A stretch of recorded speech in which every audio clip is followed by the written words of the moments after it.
Hello everyone, Shri IAS academy में आपका स्वागत है। जैसा कि आप जानते हैं कि श्री आईएएस एकेडमी ने कई सारी बुक सीरीज को लॉन्च किया है, जिसके अंतर्गत ये हमारी इंडियन इकोनॉमी की बुक सीरीज है।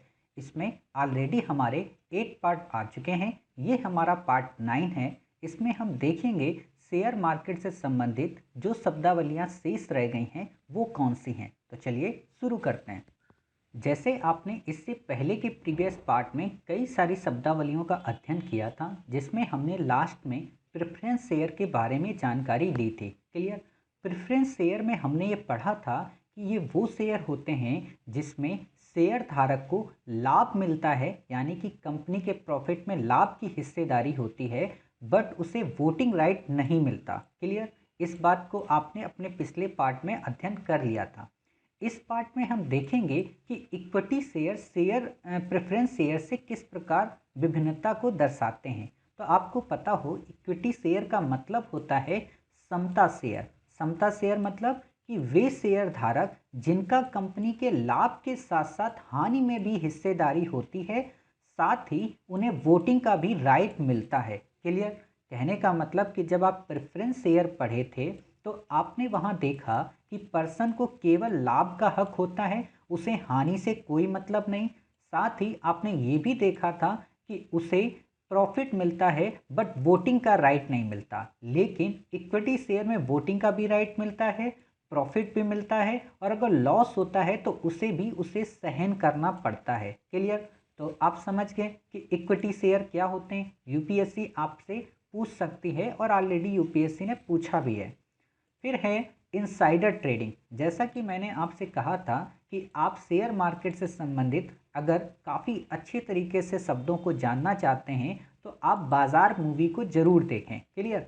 इनसाइडर ट्रेडिंग बेसिकली उसमें ज़्यादा दिखाई गई है। तो आप देखेंगे कि इनसाइडर ट्रेडिंग का नाम से समझ में आ रहा कि इनसाइडर ट्रेडिंग यानी कि अंदर ही अंदर किसी भी प्रकार की कोई ट्रेडिंग होती है। तो वो क्या होती है? वे लोग जो कंपनी के डायरेक्टर या उच्च पदों पर होते हैं या जिनके पास 10% से अधिक के शेयर होते हैं, वे इनसाइडर कहलाते। क्लियर। यानी कि आप पहले इनसाइडर का मतलब समझे कि कंपनी के जो या तो डायरेक्टर हों या उच्च पद पर हों और उनके पास किसी भी कंपनी से संबंधित 10% से अधिक के अगर शेयर होते हैं तो वो इनसाइडर कहलाते हैं। और यही इनसाइडर कंपनी की गोपनीय स्थिति से परिचित रहते हैं। कौन सी गोपनीय स्थिति? कि कल इस कंपनी का शेयर मार्केट में गिर जाएगा या इस कंपनी का शेयर मार्केट में उछाल मारेगा।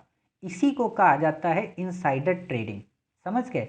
अब इनको अगर ये बात पता है कि कल कंपनी का शेयर गिर जाएगा, क्लियर, तो आप बताइए ये क्या करेंगे? अपने शेयर को बेच देंगे, सभी शेयर। और अपने सभी शेयर बेच देंगे तो क्या होगा? इससे मंदी आ जाएगी, यानी कि बियर आ जाएगा। आपने भी पढ़ा था प्रीवियस पार्ट में कि बियर क्या होता है? जिसे भय होता है कि फ्यूचर में उसके शेयर के दाम गिर सकते हैं। बुल क्या होता है? जिसे आशा होती है कि फ्यूचर में शेयर के दाम बढ़ सकते हैं। तो इसी चीज के लिए ये लोग इनसाइडर ट्रेडिंग करते हैं। हालांकि अब ये पूरे इंडिया में बैन हो गई है। कहने का मतलब अगर सेबी को पता चल जाता है कि कोई कंपनी इनसाइडर ट्रेडिंग कर रही है तो उसे शेयर मार्केट में प्रतिबंधित कर दिया जाता है, साथ ही उसे कई प्रकार की सजाएं भी दी जाती हैं। क्लियर। तो आपने देख लिया इनसाइडर ट्रेडिंग क्या होती है। फिर है by back of share. By back of share का क्या मतलब? कि जैसे कोई कंपनी ने मान लीजिए शेयर जारी किए। क्लियर। तो होता क्या है कि कई बार कंपनियां अपने ही शेयर को परचेज करती हैं बार बार। ऐसा क्यों? ऐसा इसलिए करती हैं ताकि उनके या तो प्राइस मार्केट में बढ़ जाएं या तो लोगों को लगे कि इस कंपनी के शेयर काफ़ी ज़्यादा बढ़ेंगे। क्लियर। या इससे लोगों को ट्रस्ट होता है। आपने देखा होगा कई बार जब आप मेले वगैरह में जाते हो या आप बस वगैरह में जाते हो या आप कहीं पे कोई नुक्कड़ नाटक लगा होगा तो वहाँ आप देखेंगे क्या होता है, या कोई धार्मिक संस्थान में आप जाओगे तो वहाँ सभी लोग लगभग 15 से 20 लोग उसी संस्थान के होते हैं। वो क्या करते हैं? वो ऑलरेडी आपके सामने ही बाबा जी को पैसे देते रहेंगे। क्यों? क्योंकि अगर वो 100 रुपये 50 रुपये चढ़ा रहे हैं तो आप भी इमोशन में आकर 10 से 20 रुपये चढ़ा ही दोगे। इससे क्या होता है कि बाबा जी का जो शेयर का भाव है वो बढ़ने लगता है। क्लियर। ऐसे ही होता है कि जब आप कोई चीज़ मार्केट में देखते हो तो लोग क्या करते हैं, उस चीज़ को ज़्यादा परचेज करेंगे, अपना ही प्रोडक्ट बेचेंगे और फिर अपना ही प्रोडक्ट खरीदवाएंगे। इससे लोगों के ट्रस्ट हो जाएगा, अरे ये प्रोडक्ट तो काफ़ी ज़्यादा बिक रहा है, यानी कि कस्टमर इसके ज़्यादा हो गए और इसी से तो वो आपको ठगते हैं। समझ रहे? तो इस चीज़ को भी कंपनियां एड्रेस करती हैं। क्या मतलब है कि कभी कभी कंपनियां अपने ही शेयर वापस खरीदने को कहती हैं दो कारणों से। पहला, कि कंपनी पर लोगों का विश्वास बढ़ेगा, जैसे कई बार होता है ना कि गलत तरीके से शेयर जारी किया कर दिया जाए। दूसरा, उनकी शेयरों की कमी हो जाएगी। अब कंपनी ने मान लीजिए 200 शेयर जारी किए, ठीक है, उन 200 शेयर में उसने 190 शेयर वापस ले लिए और कोई पर्सन आपके जैसा शेयर परचेज करने वाला था, तो अब क्या हुआ कि शेयर के दाम बढ़ जाएंगे। क्लियर? यही चीज़ आप हर्षद मेहता के केस में सुन सकते हो कि हर्षद मेहता ने इसी तरीके से शेयरों की आवाजाही या उतार चढ़ाव के हिसाब से काफ़ी ज़्यादा पैसा कमाया था, या कह सकते हो घोटाला किया था। क्लियर? अब आता है शॉर्ट सेलिंग। शॉर्ट सेलिंग का क्या मतलब? शॉर्ट सेलिंग का मतलब ये होता है जब कोई व्यक्ति या दलाल उपलब्धता से अधिक शेयर को बेचे तो उसे शॉर्ट सेलिंग कहते हैं। मतलब किसी दलाल के पास आप गए, आपने कहा कि भाई साहब हमें अडानी विल्मर के शेयर चाहिए, ठीक। अडानी विल्मर के आप शेयर लेने गए, दलाल साहब ने देखा कि इन भाई साहब के पास पैसा भी बहुत है, तो उन्होंने आपसे कहा ठीक है साहब आपको शेयर मिल जाएंगे, आप एक काम कीजिए, आप हमें इतने शेयर के इतने पैसे दे दीजिए। आपने शेयर के उन्हें पैसे दे दिए, दलाल साहब ने कहा कि आपको हम कल शेयर दे देंगे, ठीक। दलाल के पास जीरो शेयर भी नहीं है। ऐसा ही दलाल ने दूसरे व्यक्ति से कर दिया। लगभग 10 से 15 लोगों के साथ दलाल ने उस वक्त ये डील कर ली, लेकिन उसके पास शेयर कितने थे? केवल 20। और डील उसने कितनों से कर ली? 50 शेयरों की। कहने का मतलब अपनी उपलब्धता से ज़्यादा उसने शेयर किसी को अगर बेच दिए तो उसे हम कहते हैं शॉर्ट सेलिंग। क्लियर? समझ गए शॉर्ट सेलिंग का क्या मतलब? कि कोई भी व्यक्ति जिसके पास पैसे ना हो, जिसके पास शेयर उपलब्धता से कम हो, लेकिन वो बेच ज़्यादा दे, वो प्रक्रिया शॉर्ट सेलिंग कहलाती है। आपसे ऐसे नहीं पूछेगा कि आप शॉर्ट सेलिंग की परिभाषाएं बताएं।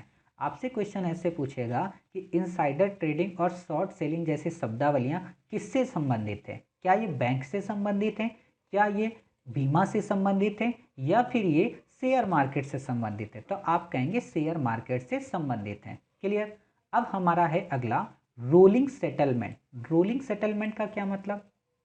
देखिए होता क्या है कि मान लीजिए आपने पीछे पार्ट में ये पढ़ा था ना, डीमैट अकाउंट क्या होता है। डीमैट अकाउंट में क्या था कि आपके शेयरों की पूरी जानकारी रखी जाती थी कि आपने कौन सा शेयर परचेज किया और कौन सा शेयर बेच दिया, ठीक। इसी तरह से रोलिंग सेटलमेंट होता है। इसमें क्या होता है कि मान लीजिए आपने आज 5 शेयर परचेज किए, आपने 4 बेच दिए। क्लियर? आपने उसी दिन 6 और परचेज किए, 2 बेच दिए। क्लियर? तो आपने परचेज कितने किए? 11, बट आपने बेचे कितने? 6। आपके पास रिमेन कितने बचे? 5। क्लियर? तो अब आप देखिए कि ये जो प्रोसेस है ना, ये आप पूरे दिन वहाँ करते रहते हो। जब आप ये चीज़ पूरे दिन वहाँ पर करते रहते हो तो क्या होता है कि लास्ट में आपको अपना एक करंट अकाउंट चाहिए होता है कि अब हमारे पास वास्तव में कितने शेयर हैं। तो इन सभी चीज़ों का जो सेटलमेंट है, कहने का मतलब कि आपके पास मान लीजिए पूरा पैसा आया मंथ का 15,000 रुपये, उस 15,000 में किसको किसको आपको देना है, आपने पहले तो सबको दे दिया। फिर आप हिसाब लगाने को बैठे, अच्छा अब मेरे पास इतना बचा। उसी हिसाब को लगाते वक्त अगर आपके 2 घंटे बीत गए, 3 घंटे बीत गए या 2 दिन बीत गए, उसी के अकॉर्डिंग हम उसे रोलिंग सेटलमेंट कहते हैं।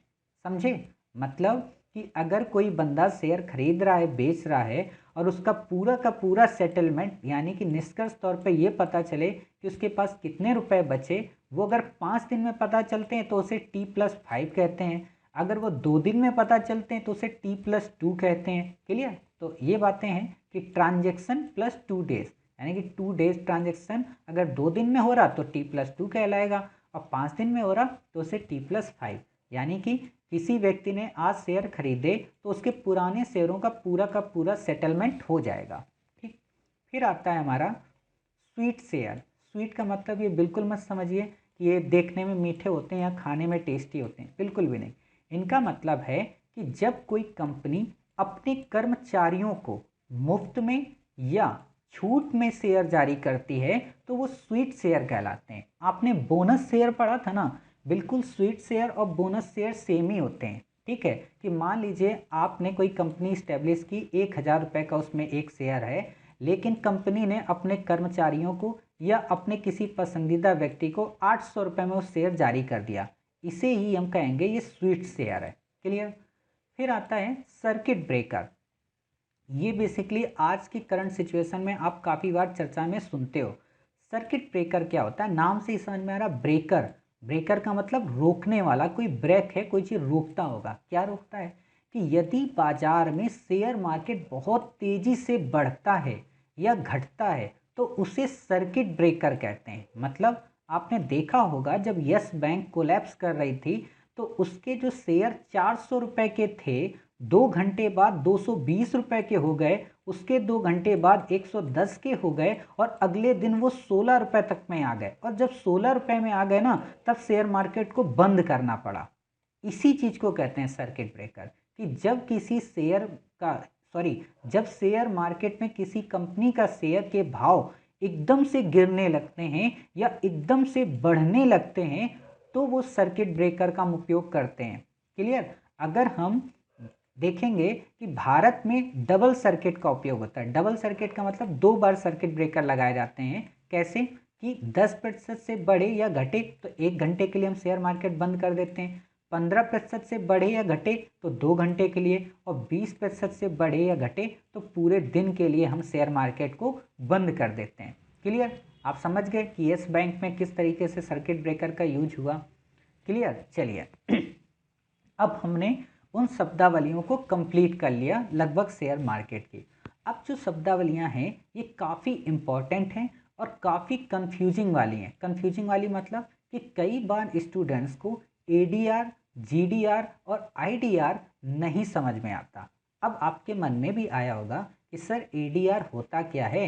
एडीआर का मतलब होता है अमेरिकी डिपॉजिटरी रिसिप्ट। क्लियर। अब ये रिसिप्ट का क्या मतलब, देखिए होता क्या है कि अमेरिकी डिपॉजिटरी रिसिप्ट एक प्रमाण पत्र होती है। किस चीज़ का, पैसे की उगाही का। कहाँ पे, अमेरिका में। मतलब कि जो एक अमेरिकी बैंक द्वारा जारी की जाती है, जो यूएसए के शेयर बाजार में एक विदेशी कंपनी के व्यापार की प्रतिभूतियों का प्रतिनिधित्व करने वाले यूएस डॉलर में दर्शाई जाती हैं। क्लियर। अभी आपको बिल्कुल भी समझ में नहीं आया होगा, समझाते हैं। देखिए एडीआर क्या होता है, मान लीजिए ये एक रिसिप्ट है। क्लियर। ये एक रिसिप्ट है, ये एडीआर है। ये अमेरिका के बैंक के द्वारा जारी किया जाता है जो शेयर मार्केट में कंपनियां लिस्टेड होती हैं। क्लियर। होता क्या है कि विदेशी कंपनी का मतलब अमेरिका के लिए विदेशी कौन हुआ, हमारे यहाँ के टाटा भाई साहब। ठीक है। होता क्या है कि मान लीजिए टाटा को अमेरिका में कोई एक प्लांट लगाना है या उन्हें अपने ट्रक से संबंधित एक मैन्युफैक्चरिंग यूनिट लगानी है। क्लियर। और उन्हें अमेरिका के लोगों से ही पैसे की उगाही करनी है। उन्हें अमेरिका के लोगों के पैसे का ही उपयोग करके अमेरिका में एक यूनिट लगानी है। तो वो क्या करेंगे, टाटा साहब जाएंगे कहाँ पे, अमेरिका की शेयर मार्केट में। क्लियर। अमेरिका की शेयर मार्केट में अपने आप को रजिस्टर्ड करेंगे। अमेरिका की शेयर मार्केट इनसे पूछेगी कि भाई साहब आपको कितने पैसे चाहिए, आप कितने पैसे की उगाही करना चाहते हो। यानी कि इनको इशूड कैपिटल किया जाएगा, कितना, जितना इनको किया गया उतना इनको बता दिया गया कि आप 8,000 रुपये की इशूड कैपिटल कर सकते हो हमारी मार्केट से। ठीक। लेकिन आप बताइए कि अमेरिका के लोग क्या टाटा को जानते होंगे, तो नहीं जानते होंगे।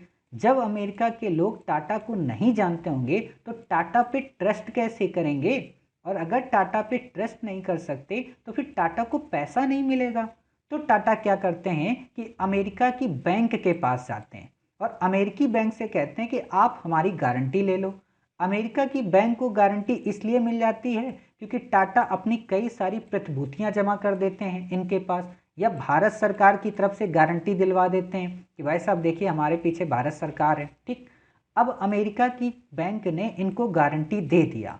अब आपको पता है कि अमेरिका की बैंक को तो अमेरिकी लोग जानते होंगे ना कि हाँ ये हमारे देश की बैंक है, और अगर कोई प्रॉब्लम होगी तो हम अमेरिका की बैंक के पास जाएंगे। जैसे भारत में जब बैंकें डूबती हैं तो सब आरबीआई के पास जाते हैं, वैसे ही अगर अमेरिका में कोई प्रॉब्लम हुई तो अमेरिका की बैंक के पास जाएंगे। क्लियर?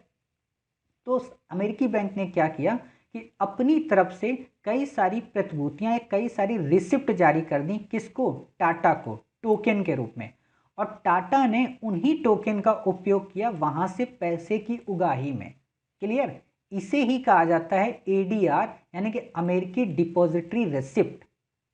क्लियर? आप समझ गए होंगे कि वास्तव में विदेशी कंपनी कौन?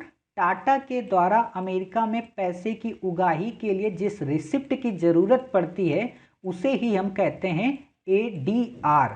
क्यों एडीआर कहते हैं? क्योंकि अमेरिका में हमें पैसे की उगाही चाहिए। क्लियर? और ये किस में होती है? डॉलर में। अब यूएस है तो यूएस में डॉलर ही होगा। क्लियर? तो आप ये लैंग्वेज समझिए। दूसरा है कि रसीद अंतर्निहित शेयरों की संख्या के खिलाफ एक दावा है। वही बात कि जितने शेयर लोग परचेज करेंगे उसी का दावा होती है। अमेरिकी निवेशकों को बिक्री के लिए एडीआर की पेशकश की जाती है। आप समझ रहे होंगे कि अमेरिका के लोग जब टाटा में इन्वेस्ट करेंगे तो अमेरिकी निवेशक हो गए ना, उनकी बिक्री के लिए एडीआर जारी किया जाता है। फिर एडीआर के माध्यम से अमेरिकी निवेशक गैर अमेरिकी कंपनी, गैर अमेरिकी का मतलब जो अमेरिका की नहीं है, अर्थात टाटा या कोई भी दूसरे देश की कंपनी में निवेश कर सकते हैं। ठीक?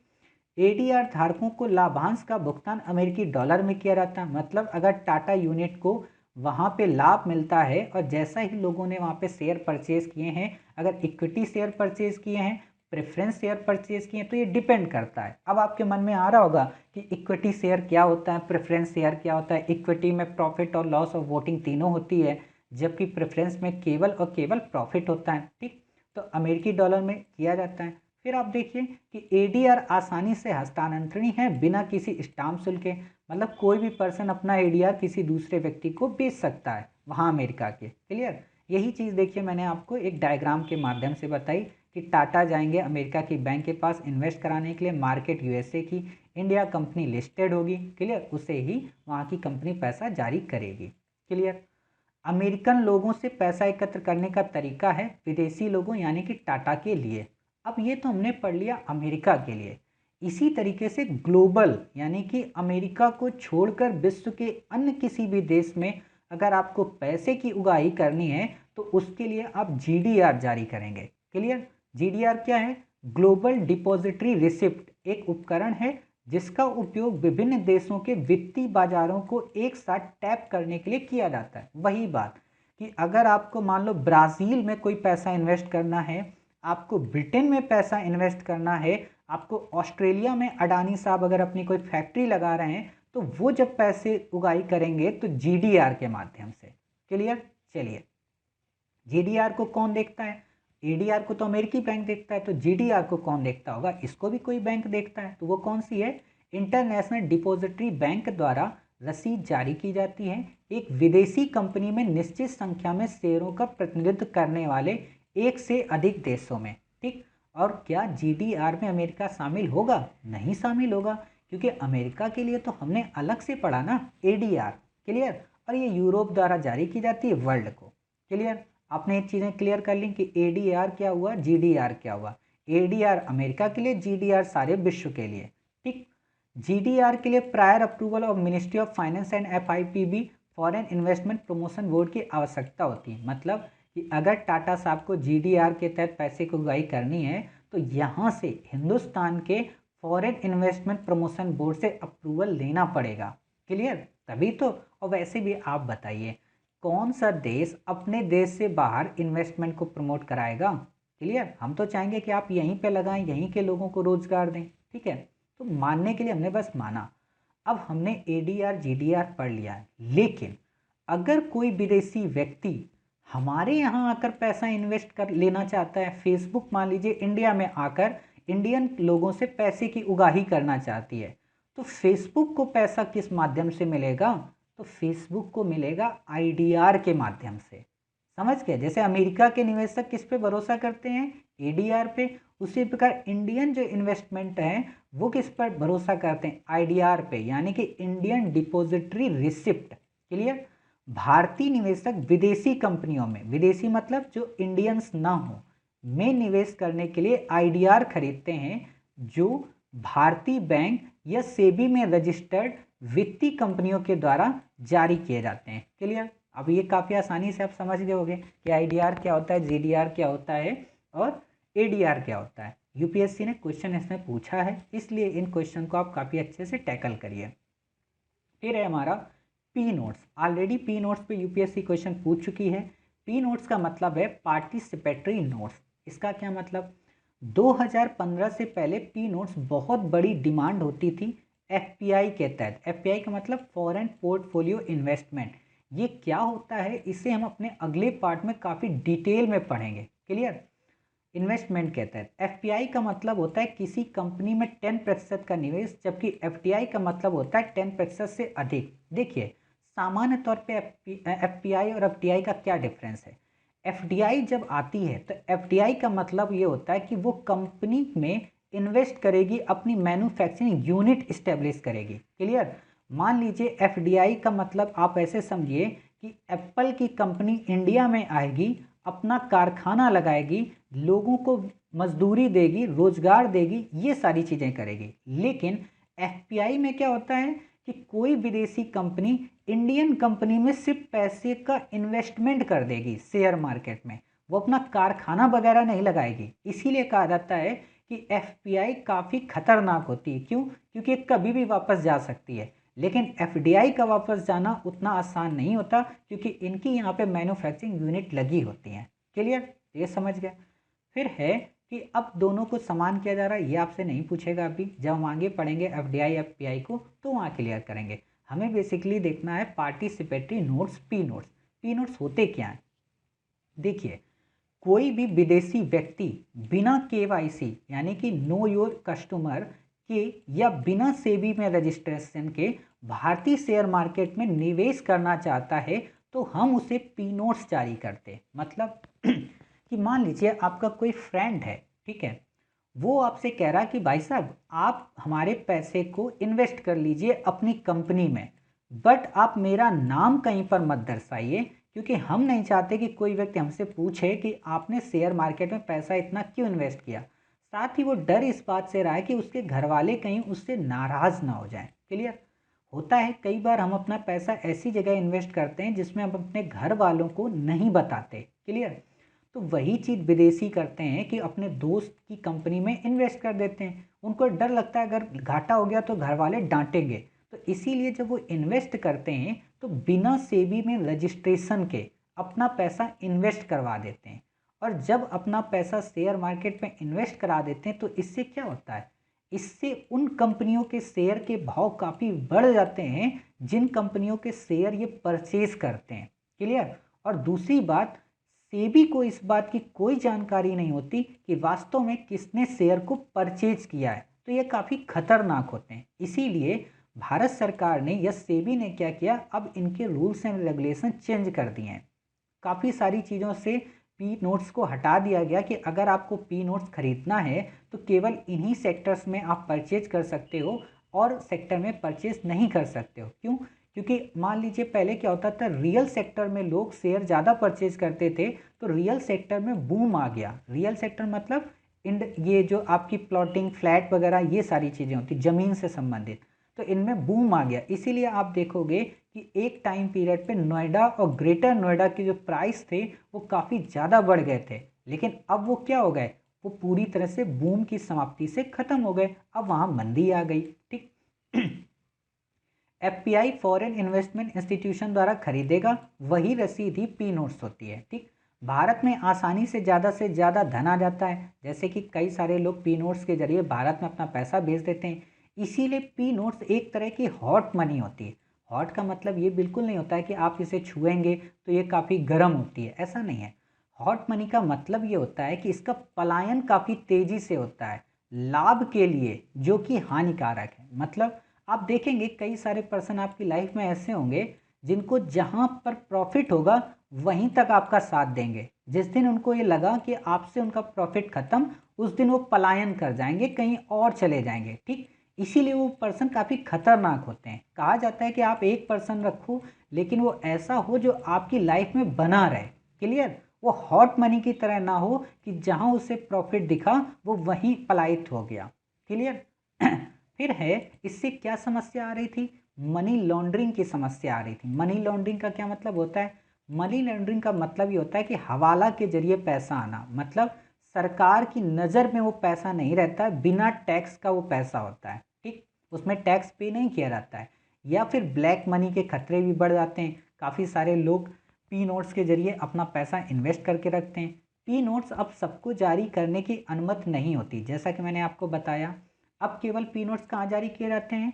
अब पी नोट्स केवल उन्हीं कंपनियों को जारी किए जाते हैं या केवल उन्हीं विदेशी म्यूचुअल फंड के तहत निवेश में होते हैं, या तो पेंशन में, या तो बैंक में, या तो वित्तीय संस्थानों में। क्लियर। अब आप केवल पी नोट्स इसी में के लिए जारी किए जाते हैं। तो अब जब इन्हीं सेक्टर में जारी किया जाएगा, या तो पेंशन में आप इन्वेस्ट कर लो, या तो बैंक में इन्वेस्ट कर लो, या फिर वित्तीय संस्थानों में।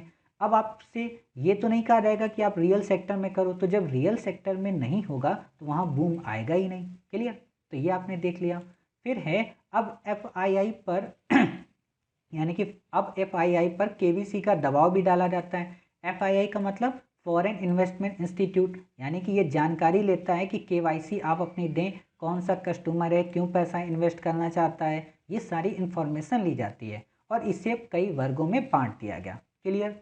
तो इस तरीके से हमने ये देखा कि पी नोट्स क्या होते हैं। ठीक, अब आता है चिट फंड। काफ़ी ज़्यादा आपने चर्चा में सुना होगा चिट फंड को लेकर, और आपने देखा होगा चिट फंड संबंधित घोटाला भी हुआ था।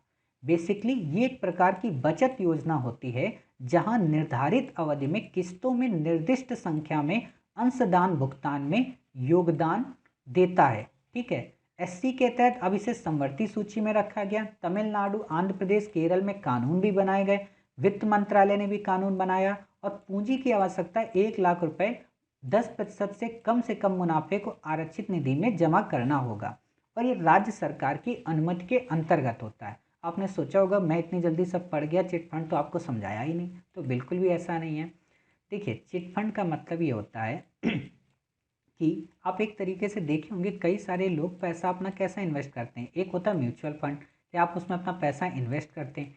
एक चिट फंड ऐसा होता है कि आप हर महीने जैसे अपनी गुल्लक में पैसा जमा करते हो ना, वैसे ही राज्य सरकारों के कई सारे इनिशिएटिव होते हैं जिसमें आप थोड़ा थोड़ा पैसा अगर जमा करोगे हर 1 महीने में, 2 महीने में, 3 महीने में, किस्तों के रूप में कि आपको इतना पैसा जमा करना है, तो आपको हम 1 साल बाद इतना रुपया देंगे या 2 साल बाद इतना रुपया देंगे। तो इन चीज़ों से संबंधित ही होता है ये chit fund. Clear. Chit fund और म्यूचुअल फंड लगभग सेम ही होता है, बस थोड़ा सा अंतर उसमें आ जाता है। क्लियर। तो आप समझ गए चिट फंड क्या होता है कि एक तरीके की बचत योजना होती है जिसमें व्यक्ति अपना थोड़ा थोड़ा पैसा इन्वेस्ट करता है। आप एक तरीके से ऐसे भी समझ सकते हो कि कई बार आप कुछ दुकानों में जब सामान लेने जाते होगे तो वहाँ पर एक कोई ना कोई अधिकारी खड़ा रहता है। अधिकारी का मतलब कह सकते हो किसी बीमा कंपनी से या किसी चिट फंड कंपनी से, जो क्या करता है उनसे आकर हर दिन 100 रुपये 50 रुपये लेता है और उनसे कहता है कि हम 1 साल बाद यही आपका पैसा इकट्ठा करके 1 लाख या 2 लाख रुपए में थोड़ा बहुत इंटरेस्ट के साथ में दे देंगे। और आपको खुशी इस बात की होती है कि आपको पता ही नहीं चलता कि आप 100 रुपये करके 2 साल में 1 लाख रुपए 2 लाख रुपए कैसे सेव कर लिए। ये उससे संबंधित है। ठीक, फिर आता है ब्लू चिप कंपनियां। ऑलरेडी आप पढ़ चुके हो कि वे कंपनी जो बाजार की सबसे मजबूत कंपनियां होती हैं, इनके शेयर ब्लू चिप शेयर कहलाते हैं। क्लियर, इसमें आपको ज़्यादा बताने की ज़रूरत है नहीं। इस तरीके से आपने देखा कि हमने अपनी जितनी भी शब्दावलियां हैं उन सबको कंप्लीट कर लिया। क्लियर। अब हम अपने अगले पार्ट में देखेंगे कि म्यूचुअल फंड क्या होता है, फ्यूचर कमोडिटी मार्केट क्या होती है, इनसे संबंधित प्रोविजन का अध्ययन करेंगे। और फिर उसके बाद हम देखेंगे उसके अगले पार्ट में कि बीमा क्या होता है और बीमा का क्या मतलब है। क्लियर। तब तक अपना ख्याल रखिए और स्वस्थ रहिए।